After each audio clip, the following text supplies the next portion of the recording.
Bonjour à tous, ravi de vous accueillir pour ce webinaire organisé avec l'Observatoire des usages du numérique pour l'agriculture. Je m'appelle Pierre Compère, j'ai fondé le cabinet Explicit qui se donne pour mission d'aider des entreprises et des institutions du secteur agricole à détecter, qualifier et révéler l'innovation utile. On a préparé ce webinaire avec Victoria Ruiz, qui est chef de projet à l'Observatoire des usages du numérique en agriculture, qui travaille donc à l'Institut Agro Montpellier, qui était en charge de ce dossier qu'on va vous présenter. Et moi, de mon côté, j'ai eu la chance de l'accompagner tout au long de ce travail. Victoria, bonjour. Je te passe la Bonjour. main. Nous présenter en quelques mots l'Observatoire des usages du numérique en agriculture. Bonjour à tous. Alors, je vais vous parler de l'Observatoire. Alors, l'Observatoire est né en 2016. Il est porté par deux choses, l'Institut de convergence Digitag et la chaire agrotique. En fait, la chaire agrotique, c'est une chaire d'entreprise qui accompagne la transition numérique en agriculture. C'est porté par deux écoles d'ingénieurs agronomes, l'Institut Agro Montpellier et Bordeaux Sciences Agro. Donc, nous avons 4 partenaires techniques et 28 entreprises membres. Les objectifs de l'Observatoire, c'est de répondre à 4 questions. Quelles technologies numériques sont utilisées en agriculture? Par qui et comment? Pourquoi faire? Quels sont les moteurs et les freins à leur utilisation? Et pour répondre à ces 4 questions, nous recensons et nous analysons les usages des technologies numériques en agriculture. On a 2 types de production. Donc les infographies, ce sont des photographies à un instant T d'une technologie numérique. Là, ce que vous voyez à l'écran, donc c'est une étude sur l'autoguidage que nous avons publiée très récemment. Donc là, l'objectif, c'est d'avoir quand même pas mal de données chiffrées que nous estimons à partir de questionnaires et d'entretiens, et aussi d'avoir les facteurs d'adoption et de rejet. Et la deuxième type de production, ce sont les dossiers, donc qui analysent les usages, les facteurs d'adoption et de rejet des outils numériques pour une filière. Ça, c'était le format historique. Il y a 8 filières qui ont été étudiées. Là, par exemple, vous avez l'exemple du numérique en élevage porcin. Et donc, depuis mon arrivée, on a un nouveau format de dossier où cette fois, notre entrée, c'est une question agronomique donnée. Et là, aujourd'hui, c'est ce dont nous allons parler avec l'analyse de l'adoption du numérique en agriculture en prenant l'exemple du désherbage mécanique de précision.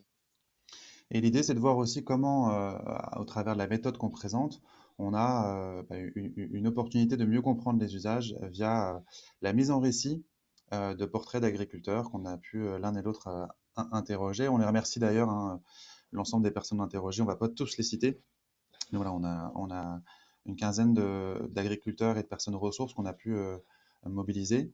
Encore une fois, c'est une approche très qualitative, euh, Mmh, au sens de qualité bien sûr, mais aussi au sens de, euh, par opposition à une approche quantitative. oui. Donc voilà, on est sur une volonté de compréhension de phénomènes, ce qui justifie voilà, cette approche qualitative. Pour discuter de ces résultats, qu'on va vous présenter, donc sous la forme de personas, de profils d'agriculteurs qu'on a pu recomposer à partir des données et des histoires personnelles des différents agriculteurs et personnes ressources qu'on a rencontrés, ce qui nous a permis d'aller jusqu'à une synthèse des déterminants à l'adoption du désherbage mécanique de précision. Pour discuter de ces résultats, on aura la chance d'être accompagné par Lucie Debrune, qui est journaliste spécialisée en grande culture chez Entraide. Lucie, si tu veux faire un petit coucou en branchant ta caméra, c'est possible. Euh, Lucie, d'ailleurs, j'ai un doute sur la prononciation. Est-ce qu'on dit De Bruyne ou De Brune? De Brune. De Bruyne. Mais Donc, bonjour à tous. voilà. Et Lucie, tu es plutôt basée dans le nord de la France, donc ce sera intéressant aussi d'avoir ton regard d'observatrice aussi du terrain, tu vas à la rencontre très régulièrement d'agriculteurs, et on pourra voir ensemble si ce qu'on décrit et ce que Victoria décrit dans ses profils correspond à ta réalité. Autre personne Ok. avec qui discuter de cette réalité, c'est Florent Georges, qui est conseiller agroéquipement à la Fédération du climat du Gers et des Hautes-Pyrénées. Florent, toi, tu as une double casquette. Tu es à la fois agriculteur et conseiller agroéquipement. Tu fais partie des personnes qu'on a sollicitées assez tôt dans l'étude pour nous orienter. Et donc là aussi, tu pourras nous faire un petit retour en disant est-ce qu'on a bien bossé? Est-ce que là aussi, ça correspond à ta réalité? Et tu es basé, on l'a dit, dans le Gers et dans les Hautes-Pyrénées, donc une haute région française par rapport à Lucie. Donc Tout à voilà, on fait. va voir si là aussi il y a des disparités régionales. Très bien. Et enfin, on aura Jérémy Gorget, qui est responsable du service développement chez Vantage Atlantique Méditerranée. Vantage Atlantique Méditerranée, c'est un metteur en marché, on peut dire ça comme ça, d'outils et d'agroéquipements souvent à composantes technologiques. Et donc avec toi, Jérémy, on pourra voir si, là aussi, toi qui es au contact d'agriculteurs plutôt dans une posture là de client-fournisseur, est-ce que ça correspond à ta vision du marché? Et puis on verra aussi comment toi, de ton côté, tu peux appréhender à quoi ça peut servir ce type d'approche qualitative. Est-ce que ça peut être utile pour voilà, du marketing ou former des commerciaux? Oui, bonjour à tous.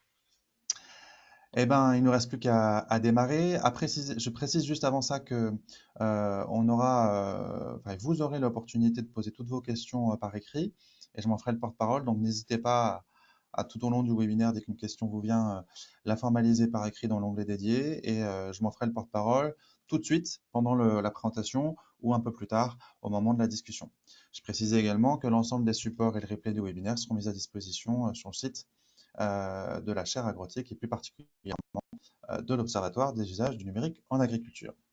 Victoria, je te passe la main pour que tu puisses Merci. nous expliquer comment tu as pu construire cette étude qualitative.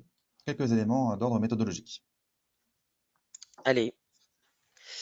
Alors, donc je vais vous parler de la méthodologie qui a été mise en place pour réaliser ce dossier. Donc d'abord, il y a eu le choix du sujet. On savait qu'on voulait une entrée par question agronomique, mais on avait plusieurs conditions, car on estimait qu'elles étaient importantes pour que ce soit intéressant. Donc il fallait une question agronomique d'actualité. C'est le cas du désherbage mécanique, notamment parce qu'il permet de réduire l'apport de produits phytosanitaires dans les sols. Il fallait que les technologies soient matures et sur marché depuis plusieurs années. En fait, c'est parce qu'on savait qu'on allait travailler en faisant des retours d'expérience d'utilisateurs. Et là, c'était aussi le cas du désherbage mécanique. Et enfin, il fallait que la méthode et les outils numériques ne fassent pas toujours l'unanimité, parce que sinon, il n'y avait rien à étudier.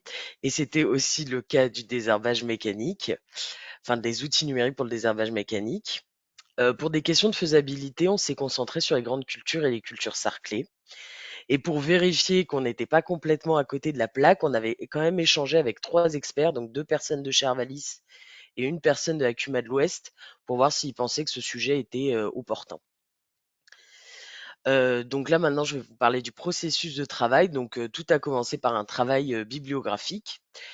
Grâce à ce travail bibliographique, on a déjà identifié de quelle technologie numérique nous parlions. Donc là, ce que vous voyez à l'écran, c'est une bineuse. Celle-ci, c'est une bineuse à céréales à 18 rangs et elle est guidée par caméra, donc c'est ce qui est entouré sur l'écran. Donc ça, c'est un des premiers objets d'étude. Et le second, là, vous avez une bineuse à tournesol et soja de 8 rangs, qui est guidée par RTK. Donc RTK, c'est une technologie GPS à précision centimétrique. Et l'avantage là, c'est que ce qui nous intéressait, c'était que la bineuse était directement guidée par une antenne dédiée à la bineuse. C'était pas seulement sur le tracteur. Donc voilà les technologies qu'on a pris en compte dans notre étude. Et grâce à ce travail bibliographique, on a aussi mis en place des hypothèses, des choses qu'on pensait qui touchaient l'adoption ou le rejet des outils numériques pour le désherbage mécanique, qui peuvent être regroupées en 7 catégories. Les 7 catégories d'hypothèses sont les suivantes. Tout d'abord, les conditions agropédoclimatiques de l'exploitation, c'est-à-dire qu'on considérait que la météo, les types de sol ou alors les types de cultures avaient un impact sur l'adoption des outils numériques pour le désherbage mécanique. Le parcours du décideur, son âge, sa zone géographique, peut-être s'il a une appétence pour les outils numériques à la base. On a aussi pensé que ça avait un impact. Le projet stratégique et la trajectoire de l'exploitation. Là, c'est si l'agriculteur suit un cahier des charges, s'il pratique l'agriculture biologique. L'organisation du travail, donc les ressources humaines et matérielles, idem, on s'est dit que ça devait impacter l'adoption. Les caractéristiques des outils numériques et équipements concernés, leur prix, leur complexité, tout ça. L'environnement socio-technique. donc les voisins, les conseillers, est-ce que l'agriculteur fait partie d'un collectif? Donc nous pensions que tout ça pouvait impacter, l'adoption et enfin le contexte sociopolitique. Donc soit par l'interdiction de certaines molécules, par exemple, ou alors, l'accès à des aides financières pour s'équiper. Pour vérifier ces hypothèses et pour être sûr que nous n'avions rien oublié, on a quand même testé ces hypothèses auprès de personnes ressources. Donc 8 personnes, donc des personnes de l'Institut technique de la betterave, des personnes de Charvalis, Jérémy Gorget qui est présent aujourd'hui, des personnes à Cuma de l'Ouest, et une personne de chez John Deere. À partir de ces hypothèses, nous avons créé notre guide d'entretien qui allait, nous servir pour réaliser nos retours d'expérience. Donc nous les avons réalisés. Donc les retours d'expérience ont été faits auprès de 13 agriculteurs et 3 formateurs. Ce que vous voyez sur la carte, ce sont les départements où habitent les personnes interrogées. On a réussi à avoir, quelque chose d'assez représentatif dans plusieurs départements et donc avec plusieurs types de problématiques. Au début, on voulait faire seulement des agriculteurs, mais en fait, on s'est rendu compte que on allait avoir besoin de personnes un peu plus transversales qui voient et qui connaissent un grand nombre d'agriculteurs et des types d'agriculteurs qui prendraient sans doute pas le temps de nous parler, étant donné qu'en moyenne, c'était quand même 1 heure d'entretien. Victoria, je réagis sur un mot que tu as employé. Tu parlais de représentatif. Je pense que le terme Oui, plus adéquat, c'est caractéristique, au sens où, oui, évidemment, 13 agriculteurs et 3 formateurs, oui, on n'est c'est pas pas représentatif, voilà, ni même d'un c'est vrai. département ou d'une population globale à la diversité. En Mm, revanche, on a pu, et c'est ce dont on discutera, avoir des situations assez différentes oui, qui nous permettent de pouvoir caractériser un ensemble de freins et leviers à l'adoption. merci Pierre. OK, donc à partir de ces retours d'expérience, nous avons fait donc une analyse et une création de Personae issus des parcours d'adoption identifiés. Pour ceux qui l'ignorent, un persona, c'est un personnage fictif qui est représentatif d'une personne, d'un groupe de personnes. Donc nous, ça nous a servi pour, montrer des parcours d'adoption typiques, pour Voilà, les donc illustrer. là aussi, dans une caractérisation, en fait, une forme de Ouais, typologie de différents profils issus de la mise en récit d'une ou des histoires qui nous ont été partagées. tout à fait. Et donc maintenant, bah, je On vais rentre dans vous le vif du sujet. parler. Pardon? Je disais, on rentre dans le vif du sujet maintenant que Oui, les aspects voilà. méthodologiques ont été balayés. Alors, petit, disclaimer entre guillemets, évidemment, je vais pas du tout vous parler de tous les résultats qu'on a obtenus. Pour ça, on en parlera plus tard, mais un dossier a été, publié qui est plus complet. Là, je vais vous présenter, donc, les personae, certaines choses associées à leur profil et une petite synthèse sur, les déterminants à l'adoption du numérique pour le désherbage mécanique. Donc première persona, elle s'appelle Nathalie, elle a 46 ans, elle habite en Normandie, elle est agricultrice et directrice d'ETA, entreprise de travaux agricoles pour ceux qui l'ignorent. Donc son exploitation, c'est de la polyculture élevage avec un élevage bovin laitier de 65 vaches et une surface agricole utile de 79 hectares. Son ETA s'appelle Les Sous-Bois. Elle est assez importante étant donné qu'elle a 73 clients réguliers, dont 16 en agriculture biologique et 6 salariés à plein temps. Son équipement, alors évidemment, on n'est pas non plus exhaustif, hein. Là, je vais juste parler de ce qui nous intéresse dans cette étude. Elle possède des bineuses guidées par caméra, des semoirs et des tracteurs guidés par GNSS RTK. Chaque persona a un verbatim associé, donc c'est issu des entretiens qu'on a eus, et le verbatim de Nathalie est le binage. On sait que c'est délicat, donc il faut mettre toutes les chances de notre côté pour le réussir. Du coup, on a obligé les agriculteurs qui font du binage à semer avec nous. Et là, on va s'intéresser à 2 choses qui sont un peu, typiques, elle, de son parcours et toutes les personas, on va faire, pareil. On va voir d'abord ce qui a fait qu'elle a adopté le désherbage mécanique en lui-même, puis ce qui l'a amené à adopter le numérique pour le désherbage mécanique. Dans le cas de Nathalie, ce qui a fait qu'elle a adopté le désherbage mécanique en lui-même, c'est son environnement socio-technique. En fait, c'est parce que certains de ses clients, en ont fait la demande parce qu'ils étaient en agriculture biologique. Et ce qui a fait qu'elle a adopté le numérique pour le désherbage mécanique, ce sont les performances de l'outil. En fait, grâce au numérique, on a un gain de précision du binage et un meilleur débit de chantier, donc on va plus vite, on est plus efficace. Et aussi son environnement socio-technique, car elle s'est intéressée au numérique grâce à des formations. Deuxième persona, celui-ci est un peu particulier, vous allez voir. Donc il s'appelle Robin, il a 34 ans, il habite en Haute-Garonne et il est agriculteur en polyculture élevage avec un élevage bovin viande de 50 individus et une surface agricole utile de 45 hectares. Lui, il est un peu exceptionnel étant donné que son équipement, c'est une bineuse non guidée, donc non équipée de numérique. Donc Robin est un exemple de non-adoptant du numérique. La verbatim associée, je préfère ne rien acheter qu'acheter quelque chose qui ne fonctionne pas. Pourquoi il a adopté le désherbage mécanique? C'est parce qu'il est passé en agriculture biologique, tout simplement. Et pourquoi il n'a pas adopté le numérique pour le désherbage mécanique? C'est parce qu'il c'est dû à son profil, sa personnalité, parce qu'il avait peur de la dépendance au numérique, il recherchait de la liberté, il voulait pas dépendre, d'un service après-vente, il voulait pas utiliser quelque chose qu'il ne contrôle pas. Troisième personnage, Jean-Marc, 49 ans, habite en Eure-et-Loir, il est agriculteur. Sur son exploitation, il pratique les grandes cultures et sa surface agricole utile est de 115 hectares. Il est équipé d'une bineuse guidée par sa propre antenne RTK et d'un tracteur guidé par GNSS RTK. La verbatim associée est les salons, c'est l'occasion de sonder. Il a adopté le désherbage mécanique déjà parce qu'il voulait réduire un peu ses IFT, indice de fréquence de traitement. Également parce qu'il a obtenu des informations via son environnement socio-technique, parce qu'il appartient à un GI2E, groupement d'intérêt économique et environnemental, donc c'est un groupement d'agriculteurs.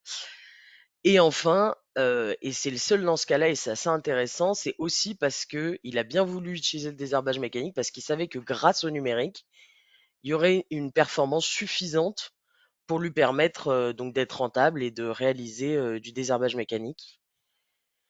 Et pourquoi il a adopté le numérique pour le désherbage mécanique? Tout d'abord, c'est une question agronomique, parce que en culture céréalière, les interrangs sont étroits et donc il y a un besoin de précision pour biner. Ensuite, c'est encore l'environnement socio-technique parce qu'il a rencontré à un salon quelqu'un qui l'a encouragé et qui lui a bien vendu, qui lui a bien expliqué et avec qui ça a bien accroché. Et enfin, c'est dû à sa propre personnalité parce qu'il a une appétence pour les outils numériques de base. Ensuite, André, 54 ans, il habite dans le Nord, il est agriculteur. Il pratique les grandes cultures, les cultures industrielles et le maraîchage. Sa surface agricole utile est de 220 hectares. Il possède une bineuse guidée par caméra et des tracteurs guidés par GNSS RTK. La verbatim associée est avec le désherbage chimique, les gens sont obligés de dépenser des fortunes pour avoir des parcelles à peu près propres. Alors pourquoi il a adopté le désherbage mécanique? C'est dû au contexte sociopolitique, car il avait peur de l'interdiction de certaines molécules et aussi parce que les produits phytosanitaires sont chers. Et également pour des questions de résistance des adventices à des molécules, c'est-à-dire que certains adventices, malgré des traitements chimiques, peuvent résister aux molécules. Et pourquoi il a adopté le numérique pour le désherbage mécanique? C'est dû à la performance, déjà car il a un gain de précision, mais aussi que comme il a des grandes surfaces, une surface agricole utile importante, il avait besoin d'un bon débit de chantier et également des questions de météo et agronomique. On retrouve les interrants étroits des cultures céréalières. Dans le nord, il y a une forte pluviométrie et également il a une grande surface d'exploitation. Et je me rends compte, et je vais vous rajouter pourquoi la pluviométrie est importante ici. Pour réussir un binage, il est important qu'on ait un temps sec les jours suivant l'opération, parce que sinon il y a un risque que les adventices en fait qu'on soulève se replantent et donc repoussent.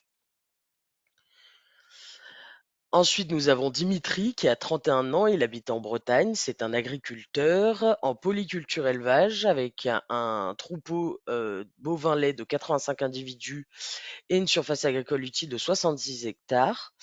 Il fait partie d'une CUMA de 18 adhérents. Pour ceux qui ne savent pas ce qu'est une CUMA, c'est une coopérative de partage de matériel agricole. Je pense que c'est pas exactement les termes, mais l'idée est là. Ça veut dire qu'il y a des achats en commun et des utilisations en commun de certains agroéquipements. Je pense que si j'ai dit des bêtises, Florent pourra me reprendre tout à l'heure. Au niveau de ces équipements, il a une bineuse guidée par RTK, donc c'est par Sakuma, et des tracteurs guidés par GNSS RTK. Au niveau de la verbatim, c'est une personne qui a l'habitude et qui est dessus toute la journée va être plus efficace que 10 adhérents qui vont se remplacer sur 3 jours. Vous allez comprendre ce qu'il veut dire par là. Alors pourquoi il a adopté le désherbage mécanique à la base? C'est une question de pollution tout d'abord. On sait qu'en Bretagne, il y a eu parfois des problèmes de pollution, de l'eau, des sols, donc c'est pour limiter ça. C'est aussi une question de contexte sociopolitique, notamment parce que les traitements étaient mal vus auprès des riverains qui habitaient près de son exploitation. Et enfin, c'est en raison de son environnement socio-technique, car il a eu accès à des démonstrations grâce à Sakuma et des discussions avec les autres adhérents. Et pourquoi il a adopté le numérique pour le désherbage mécanique? En fait, pourquoi pas? Étant donné qu'ils ont eu accès à des aides financières pour s'équiper, donc ils se sont dit: «Qui peut le plus, peut le moins». Et enfin, et c'est le dernier persona, elle s'appelle Marie, elle a 41 ans, elle habite dans le Rhône, elle est agricultrice, en grande culture sur 111 hectares. Elle possède une bineuse guidée par caméra et un trieur, je vous expliquerai pourquoi. Le verbatim associé dans l'utilisation et dans le vieillissement du matériel, le service après-vente est important. Elle a adopté le désherbage mécanique car elle s'est convertie à l'agriculture biologique. Et elle a adopté le numérique pour le désherbage mécanique, déjà pour une question de performance, étant donné que quand on pratique l'agriculture biologique, on n'a aucune possibilité de rattrapage chimique si on a un problème d'adventice. Et c'est pour ça qu'elle a un trieur qui permet ensuite, après récolte, de trier si en fait le désherbage mécanique n'a pas été assez performant. Et idem, c'est toujours cette pratique de l'agriculture biologique qui entraîne une obligation d'efficacité et donc d'équipement en numérique. Donc voilà, donc là je vous ai fait un petit panel des personae. Je vous encourage vraiment à, si ça vous a intéressé, lire dans son ensemble, étant donné que c'est beaucoup plus complet dans le dossier. Il y a des parties où on parle de peut-être le futur. On a aussi une partie témoignage où on explique vraiment comment ils en sont arrivés là et quelles étaient les idées derrière. Et là, on va juste faire une petite synthèse de ce qui a été important donc pour l'adoption seulement du numérique pour le désherbage mécanique. Et donc là, on a les catégories d'hypothèses et les personas. Quand il y a 2 petits plus, ça veut dire que le facteur a été déterminant dans l'adoption, et quand il y a seulement un petit plus, c'est que le facteur a eu un impact un peu plus modeste. Et ce qu'on peut voir, c'est qu'il y a des catégories d'hypothèses qui se retrouvent plus souvent et qui ont plus de poids. Le grand gagnant, c'est les caractéristiques des outils numériques des équipements concernés. En fait, ce qui est revenu le plus souvent et qui a été le plus déterminant pour le plus grand nombre d'adoptants, c'est le gain de performance qui est promis grâce au numérique, et c'est ce qui a fait que les gens adoptaient le numérique. Ensuite, on a 3 autres catégories qui ont pu être déterminantes et parfois ont eu un impact un peu plus bas. Donc les conditions agropédoclimatiques, donc plusieurs fois les interrants et trop en céréales, avec même certaines personnes qui étaient plus extrêmes, qui nous disaient c'est pas possible de biner sans numérique en céréales. Ça parfois, tout le monde n'était pas d'accord, mais on nous l'a dit. Le parcours du décideur, alors c'est assez marrant parce qu'il est ambivalent, étant donné que parfois il peut encourager vers l'adoption ou la non-adoption, et c'est très personnel. D'un côté, on a quelqu'un qui aimait bien les outils numériques, et de l'autre, on a quelqu'un avec qui la perte de contrôle parfois associée au numérique était trop stressante pour l'adoption.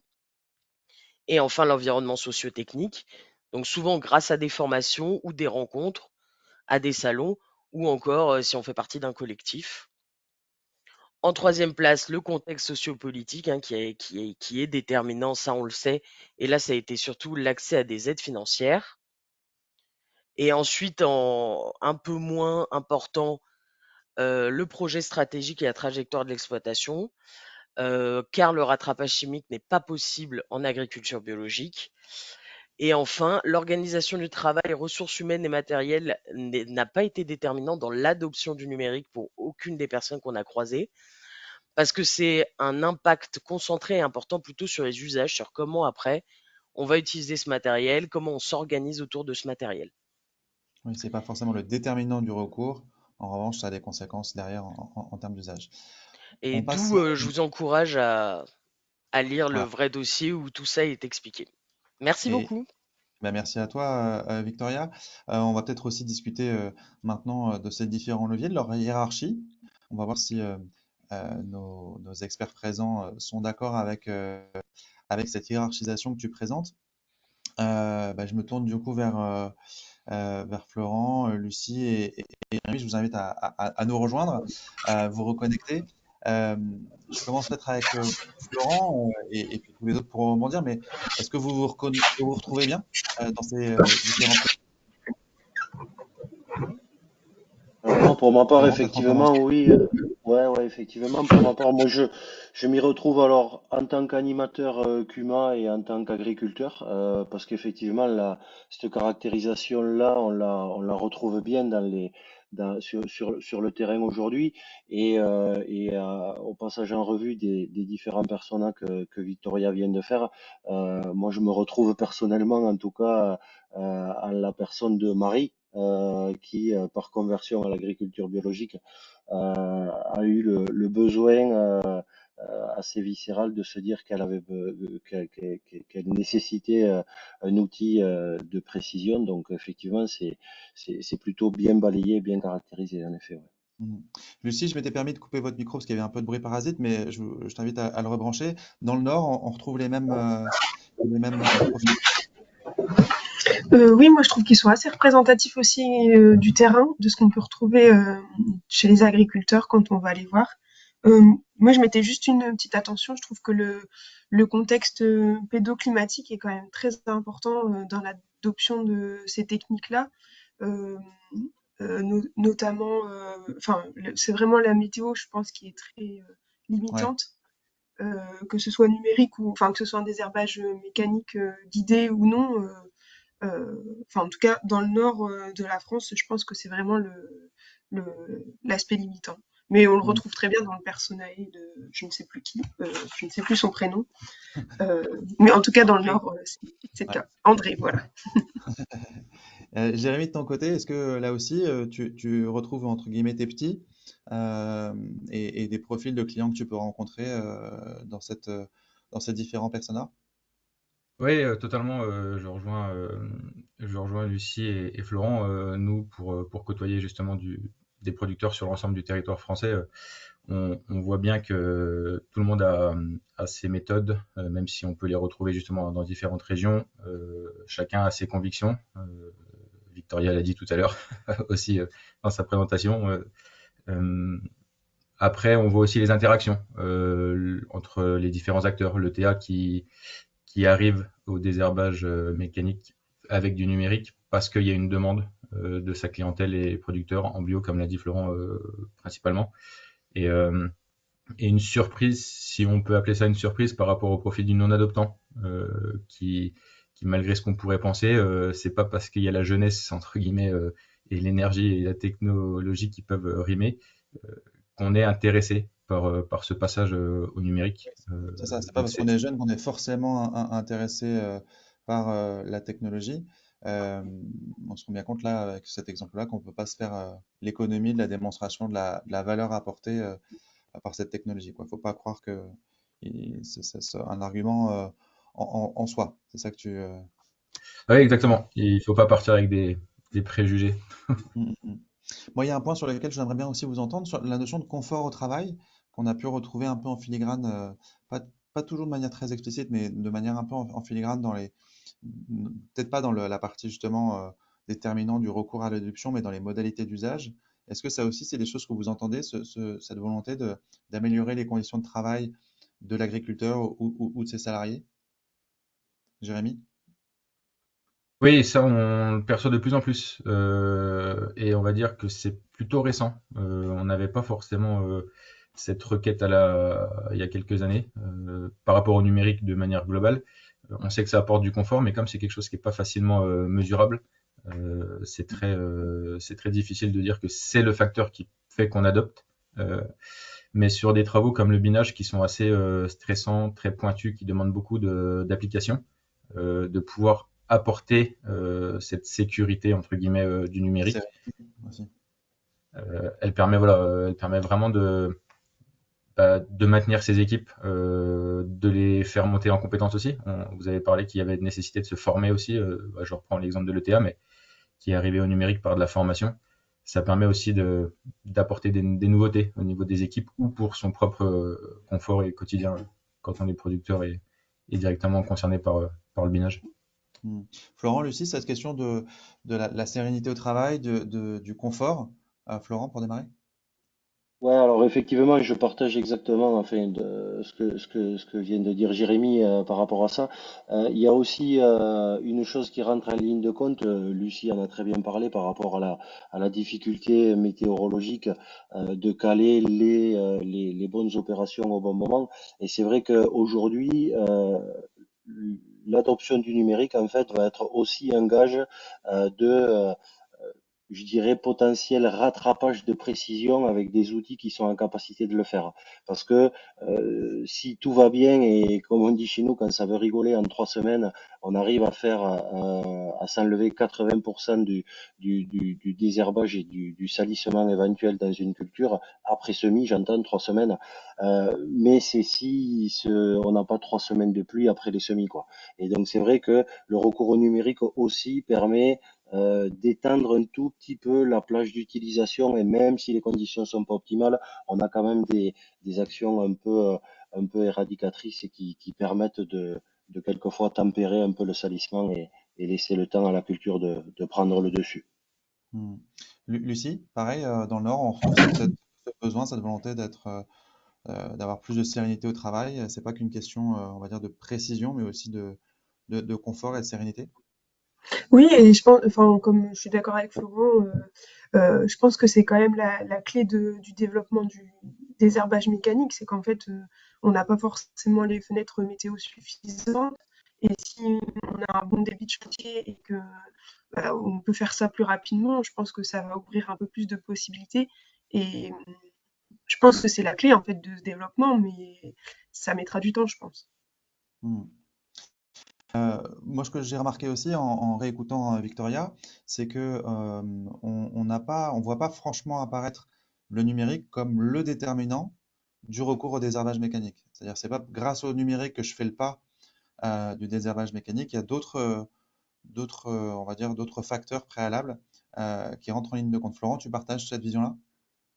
Alors oui, je dirais oui et non, mais c'est vrai elle est délicate la réponse à cette question parce qu'en définitive, dès lors qu'on va discuter entre agriculteurs, on a des points de vue différents, des objectifs différents, des impondérables différents, donc ça peut changer du tout au tout. Moi, par exemple, c'est vrai que ça a été une des adoptions entre guillemets du désherbage mécanique un peu contraint puisque le cahier des charges bio fait que j'avais pas trop le choix, mais c'est vrai que je me suis pas posé la question trop longtemps par rapport à ça, mais c'est vrai que euh, on voit bien que la problématique du salissement, elle intervient en grande majorité sur le rang. Et dès lors qu'on veut venir se rapprocher du rang et commencer à le chatouiller, grosso modo, on va dire il faut du guidage. Maintenant, aujourd'hui, on a des solutions et des bras de levier que tout le monde connaisse, agronomiques, que sont la rotation, l'assolement, les densités de semis, les choix d'écartement plus ou moins espacés ou plus ou moins serrés, qui font que, mais avec le recul qu'on a sur le désherbage mécanique, on sait aujourd'hui, c'est un peu ce que je disais tout à l'heure, par anticipation, on sait que 3 semaines après le semis, si on arrive à passer comme il faut dans les conditions qui sont les bonnes, on va s'enlever une grande partie de la problème de salissement. Et ça, c'est de la RC-Tri et de la haute rotative. Et donc finalement, pas besoin nécessairement de guidage sur une bineuse puisqu'elle va intervenir là qu'un rattrapage finalement très limité quoi. Mais ça, encore une fois, c'est quand les conditions météo vont bien et que tout se passe bien. Et c'est vrai que c'est un peu quand ça commence à déconner où on se rend compte que le numérique va nous permettre finalement de pousser un peu plus l'utilisation du désherbage pour justement essayer de s'affranchir de cette problématique. Hmm. Lucie, pareil, la même question. Est-ce que on voit, encore une fois, on voit pas que le numérique est le principal déclencheur. En tout cas, pas toujours, loin de là. Oui, je pense pas que ça, ouais, je pense pas que ça soit enfin, ça conditionne pas forcément le désherbage mécanique. Moi, je vois beaucoup dans ma région, des agriculteurs qui vont une année biner leurs betteraves, par exemple, parce que la météo est belle. Et cette année, par exemple, ils ont pas du tout biné, ils ont pas du tout pu biner leur culture. Par contre, eux, ils utilisent leur bineuse qui a été amortie, qui date de il y a 10, 20, 30 ans, et en fait, qui fait très bien l'affaire pour l'utilisation qu'ils en ont, c'est-à-dire très ponctuelle. Et le binage, ça reste un bonus en fait. S'ils arrivent à le faire, ils le font, et s'ils peuvent pas, ils vont plutôt investir dans la chimie, même si ils en ont pas forcément envie, Mhm. ni, euh, euh, ni enfin, même si c'est pas une très très bonne idée, c'est quand même l'efficacité qui prime, et Ouais. Mhm. le désherbage mécanique, ce sera plus un bonus. Donc pas forcément besoin d'investir énormément là-dedans, surtout si c'est Mhm. pour s'en servir une année tous les 3 ans, quoi. Ouais. Avec du coup les questions d'organisation du travail que cela suggère, on l'a vu avec certains profils, l'enjeu de spécialiser, on va dire dédier des personnels qui maîtrisent ces outils. Voilà, Jérémy, oui. à la question justement que je posais à Florent et Lucie, le numérique comme déterminant du recours au désherbage mécanique, ça tu l'as observé ou comme nous trois, tu es plutôt mesuré? Non, oui, je vais être comme Lucie et Florent, hein. Je suis plutôt mesuré sur l'aspect le numérique ne fait pas passer au désherbage mécanique. Enfin, on n'a jamais eu, nous, de clients nous demandant de s'équiper en désherbage mécanique par numérique pour voir sa culture depuis la cabine sur une console, quoi. C'est pas l'idée. Il y a déjà une vraie réflexion de pourquoi passer au désherbage mécanique et si c'est judicieux et que ça rentre dans ma façon de travailler et de m'organiser. Euh, et ensuite, est-ce que le numérique peut m'apporter des choses dans mon travail du désherbage mécanique? Euh, Là où on a vu aussi un grand pas se faire en avant vers le numérique sur ce type de pratique du désherbage mécanique, c'est quand on a pu aussi aider aux investissements sur le matériel, parce que ça reste un coût non négligeable. Donc quand on veut faire un peu plus précis, un peu plus près des plantes, d'aller sur le rang, ça nécessite des investissements numériques. Donc Mhm. quand on a pu être aidé il y a quelques années, là, 2-3 ans, les programmes d'aide sur ce type de techno, ça a aussi là plutôt été bien perçu pour passer au numérique. Mais on va dire que le fait de désherber mécaniquement, c'était déjà acté en fait pour ces acteurs-là et ces producteurs-là. Mhm. Donc, Est-ce qu'il y a un point sur lequel l'étude, selon toi, aurait pu aller plus loin euh, pour alors décrire oui, plus loin, mais alors le dossier aurait été aussi bien plus dense. C'est peut-être justement de qu'est-ce qui fait qu'on passe au désherbage mécanique. Et tout ça avec, pour le coup, une multiplicité, une complexité géographique, production. Enfin, c'est là où on peut se dire déjà pourquoi passer au désherbage mécanique de manière générale et pourquoi intégrer ça dans sa façon de travailler. Et ensuite, le désherbage mécanique, quid du numérique sur ce temps de travail. Mais oui, potentiellement, déjà, pourquoi le binage avant hmm. de se dire pourquoi le binage numérique, quoi. Mais ce serait l'observateur de l'agriculture et pas l'observateur du numérique pour l'agriculture.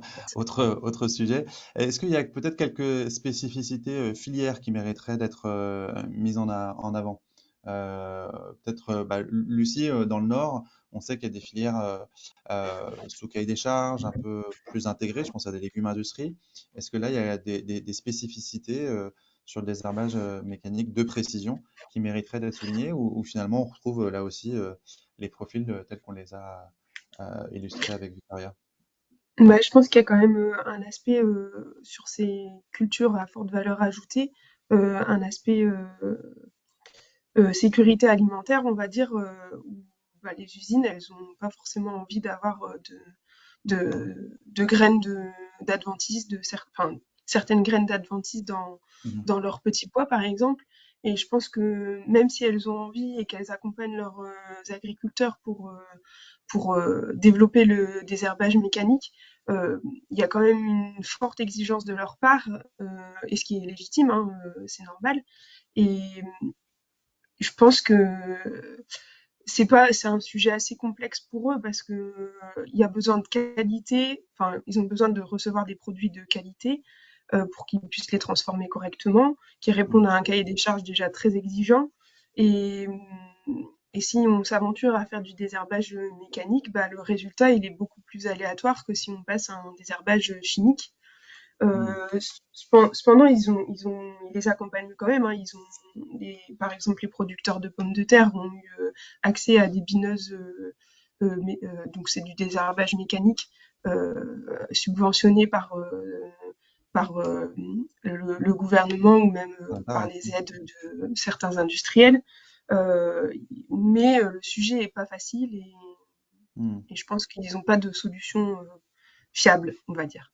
Ouais. Florent, tu partages cette vision-là aussi, peut-être là dans le sud-ouest, est-ce que tu vois des filières sous cahier des charges un peu spécifiques qui poussent au recours au désherbage mécanique et donc au numérique pour plus de précision, ou est-ce que ça reste encore anecdotique? Non, non, non, effectivement, nous on est complètement là-dedans parce il y a pas, enfin, pendant encore quelques temps, je sais pas si c'est toujours le cas avec la vague de déconversion qu'il y a eu, mais le département du Gers a été l'un des plus gros départements bio de France, donc effectivement, par essence et par cahier des charges, le désherbage mécanique, il est assez inéluctable. Ceci étant, effectivement, il y a culture de semences potagères qui demande effectivement des passages qui sont relativement précis pour, comme le disait Lucie, s'affranchir un maximum de la flore adventive pour éventuellement s'affranchir de pollinisation croisée, mais surtout d'adventices lors de la récolte qui seront, voilà, qui demanderont un tri supplémentaire. Mais il y a ça, et puis il va y avoir la topographie, nous aussi, qui va jouer quand même, parce que on va avoir, dans certains cas de figure, en fait, l'obligation pour des cultures encerclées de passer avec des outils qui sont guidés et qui plus est, qui sont même guidés en guidage actif, indépendamment du tracteur, pour pallier à ces problématiques-là. Et juste pour revenir un peu sur cette adoption vis-à-vis un peu de ces cahiers des charges semenciers qui sont quand même assez importants, D'accord. c'est que on parle souvent du gain de confort, du gain de débit de chantier avec des outils de guidage de précision, et c'est vrai, mais c'est vrai qu'on a presque tendance à oublier et à omettre le gain aussi en termes de surface travaillée par ces outils de précision.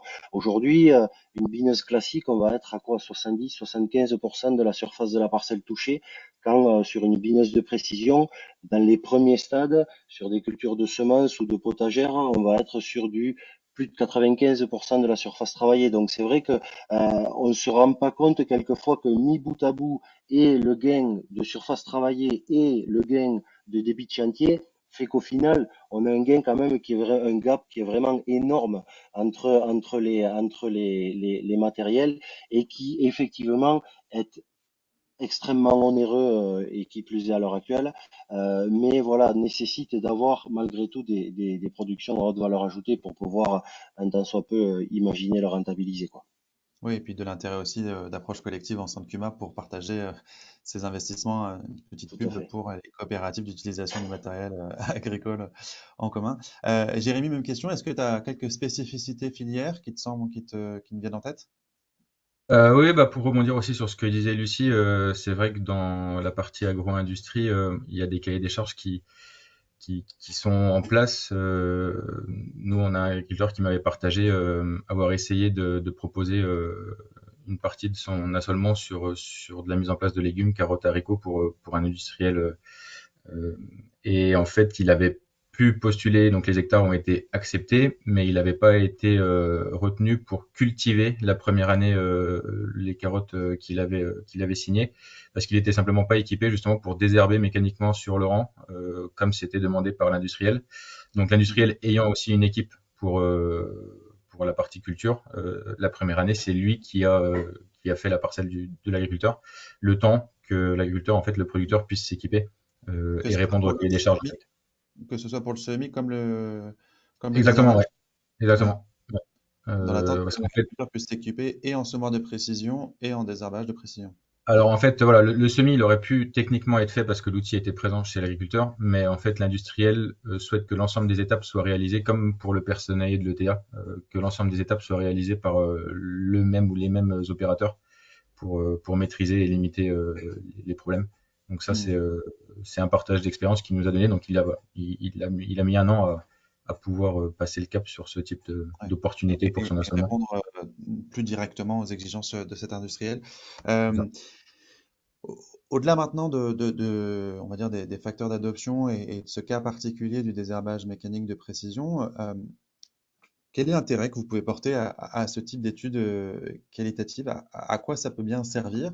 On l'a dit là, ça permet de mieux comprendre concrètement une problématique agronomique particulière, mais si on essaie de monter un peu en généralité, voilà, à quoi ça peut servir? Et la discussion qu'on vient d'avoir, à quoi elle peut servir et à qui? Lucie, pour démarrer? Oui, alors moi je trouve que pour une fois, il y a une étude, enfin pour une fois, c'est peut-être un peu rude ce que je vais dire, mais au moins on a vraiment une réalité terrain. Euh, je trouve que c'est quand même très représentatif, hein, je l'avais dit, hein, du terrain, des agriculteurs, qu'on peut, enfin aussi diversifiés qu'ils sont. Je trouve que c'est bien et l'intérêt, je pense, ce sera pour les organisations agricoles, les institutions qui peut-être ont pas ces réalités terrain en tête. Et je pense que c'est important parce que c'est pas si facile que ça. Et si le désherbage mécanique était la solution, je pense que tout le monde l'aurait déjà adopté. Et Hmm. là, ça montre bien les difficultés que peuvent rencontrer les agriculteurs. Donc, Hmm. moi, je verrais bien ça sur le bureau dans les ministères ou toutes les Ou les préfectures. Hmm. institutions publiques qui ont peut-être pas forcément le temps ni l'envie d'aller sur le terrain. Ouais. C'est l'idée de donner à voir cette complexité, les contraintes opérationnelles par rapport à des injonctions au changement de pratique. Florent, de ton côté, est-ce que justement, voilà, quel est l'intérêt que tu perçois à ce type d'études? C'est un peu dans le même sens que Lucie, et c'est vrai que cette caractérisation-là et cette mise en lumière-là, ce que je trouve intéressante, parce que ça a été un peu mon jeu à moi, ça a été de dire, tiens, finalement, qui n'est pas recensé et caractérisé au travers de ce panel. Et ça me permet finalement de rebondir aussi là-dessus, parce qu'on n'en a pas eu typiquement, mais de bien prendre en considération, et c'est bien mis en exergue dans l'étude, les objectifs de chacun, les impondérables de chacun, et bien arriver à savoir calibrer son besoin, à calibrer en termes techniques, financiers, jamais perdre de vue ces objectifs-là et faire attention de ne pas se faire happer un peu par la techno. Moi, je suis moi-même un peu technophile. En tout cas, je me dis que si on devait en donner la définition, peut-être qu'on donnerait à peu près les traits qui me caractérisent sur ce côté-là. Et c'est vrai que j'ai moi eu cette expérience personnellement où en fait on est passé sur un test sur aujourd'hui équipé de GNSS RTK sur tracteur et bineuse à caméra. Euh, on est passé sur du guidage actif un peu poussé par rapport au fait de d'intégrer dès le semis en fait l'enregistrement des différentes lignes de semis. Et c'est vrai que je me suis rendu compte très rapidement en fait qu'on va venir faire coaguler euh, quelque chose, enfin une connaissance assez atypique entre guillemets, parce que ça demandait de faire des manipulations sur des consoles, extraire des données, les retravailler sur l'ordinateur pour les réintégrer entre le semis, le binage. Et c'est vrai que finalement, dans le confort que peut nous amener en termes d'augmentation de débit de chantier, par exemple, et qui fait qu'en termes, en valeur absolue, on va passer moins de temps au champ, donc c'est plutôt sympa, entre guillemets, ben, finalement, on va se retrouver presque l'opérateur central de toute cette machinerie et se retrouver finalement très dépendant en fait de tout ça parce que ben, les gens qui seront derrière et pour lesquels qui vous auront suivi ne sont pas nécessairement aguerris forcément à ça. Donc c'est vrai que là-dessus, je me représenterai pas comme, je crois que c'est Dimitri en Haute-Garonne, qui finalement aurait pu avoir mon profil et qui n'a pas adopté l'usage du numérique. Mais c'est vrai que euh, je pense que c'est bien, ça amène un confort, mais c'est pas une fin en soi. Et il faut quand même arriver à bien calibrer tout ça pour pas finalement créer des interdépendances supplémentaires et néfastes la pérennité des exploitations et des entreprises. Hmm.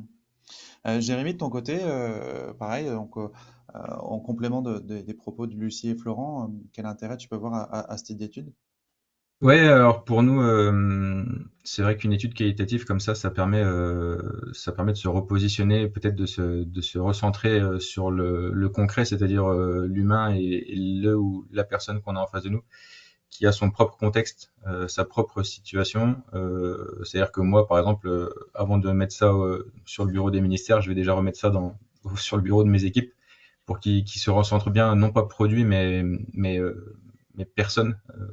On a des gens qui sont dans un contexte précis, qui ont des problématiques précises, et notre objectif, même si derrière nous on est des acteurs commerciaux, mais on a une nécessité de faire un conseil de qualité et un accompagnement aussi de qualité. Donc on forme justement, comme disait Florent, il y a besoin de monter en compétence sur certaines choses. Comme disait Lucie, on a besoin aussi de faire le bon choix. Mais nous, on doit conseiller aussi vers ce bon choix, de pas se concentrer produit, mais problématique, et de se dire, OK, est-ce que le produit répond réellement à la problématique? Qu'est-ce que ça génère comme complexité dans la mise en œuvre après pour la personne qui ferait ce choix-là? Mais ça à toutes les échelles, c'est-à-dire que nous, en tant que distributeur, importateur, pour les conseillers comme Florent en Cuma, comme aussi pour les constructeurs, ceux qui développent ces technos, euh, les idées sont toujours extrêmement bonnes. Après, il faut les contextualiser. Et on voit bien qu'en 6 personnae, les contextes sont complexes et multiples. Donc, ces Hmm. études-là nous permettent aussi voilà, de redire aux équipes, attention, la même solution que vous allez proposer le matin et l'après-midi va pas avoir le même impact. Et vous devez comprendre cet impact-là avant de proposer la solution, en fait. Ouais. Ça permet de, comme tu le disais, de contextualiser la proposition. Donc, je retiens qu'il y a un intérêt en termes de sensibilisation, de formation, Ouais, que ce soit des institutions, des conseillers, pourquoi pas même des agriculteurs eux-mêmes, hein, dans l'idée qu'ils puissent se, bah, on va dire partager ou je vais trouver le terme, se représenter, se retrouver dans des profils préexistants. Euh, il me semble qu'on a à peu près fait le tour. Peut-être qu'on peut redire, Victoria, où trouver le rapport complet? Alors oui, tout est disponible donc sur le site de l'Observatoire des usages du numérique en agriculture. Donc vous aurez un PDF, vous pouvez le télécharger, vous pouvez le partager et par exemple, si vous êtes un journaliste, vous pouvez tout à fait tout reprendre, juste vous avez besoin de citer l'Observatoire et je vous encourage vraiment à aller le voir parce que, en tout cas, moi, ma partie préférée, c'était plutôt, ce qu'on n'a pas pu aborder aujourd'hui, c'était les usages après. C'est montrer que c'est pas parce qu'on a la bonne solution qu'après, c'est toujours facile à utiliser. Ouais, effectivement, on a dû faire des choix pour avoir un webinaire Mmh. un peu synthétique. Mais effectivement, on s'est concentré là, on l'a dit, sur les facteurs déterminants du recours au désherbage mécanique et ou du recours au désherbage mécanique de précision. Mais effectivement, il y a tout un boulot intéressant sur, bah voilà, en situation, quelles sont les limites et les atouts en termes d'usage et les diversités de situations qui impactent ces usages. Il me restait aussi à vous dire que on peut se retrouver sur un sujet un peu approchant d'ailleurs, hein, parce que la robotique agricole traite beaucoup de désherbage. Euh, on se retrouve le 10 décembre pour un nouveau séminaire de la chaire agrotique que j'aurai la chance et le privilège d'animer. Comment réussir le passage à grande échelle de la robotique en agriculture? Comment et peut-être même pourquoi? On discutera de ça. Ça me permet de dire que dans notre étude, la notion de robotique est souvent arrivée en perspective avec les agriculteurs avec qui on a discuté, mais il n'y avait quand même pas assez d'utilisateurs pour qu'on puisse en faire un persona dédié. Et puis Florent, propos de robotique, on se retrouve également en février pour le World FIRA, le Forum international de la robotique agricole à Toulouse. Exactement, c'est ça, du 4 au 6 février, ça sera la troisième édition au champ et toujours avec partagé entre viticulture, grande culture, maraîchage, arbo et puis on espère avec du monde et beaucoup de participants pour pouvoir partager tout ça et continuer d'avancer sur le sujet. Et puis en février, Toulouse, a priori, il fait pas trop mauvais. Donc on pourra avoir les démonstrations au champ sans trop de problèmes. Il me reste à vous redire effectivement que toutes les actualités et productions de l'Observatoire des usages du numérique pour l'agriculture et de la chaire agrotique sont disponibles sur le site agrotique.org. Et puis je vous remercie par avance pour les réponses que vous voudrez bien apporter à l'enquête de satisfaction qui va vous être envoyée. Et puis je vous remercie à tous pour votre participation et merci à nos intervenants, Jérémy de Vantage, Florent d'Ecuma et Lucie d'Entraide. C'était voilà, vraiment chouette de pouvoir discuter, challenger, préciser les résultats présentés par Victoria avec vous. Je vous souhaite à tous une très bonne journée et puis je vous dis à bientôt. Au revoir à tous. Merci Merci à vous aussi, beaucoup. au revoir. Merci, au Bonne revoir. journée, merci.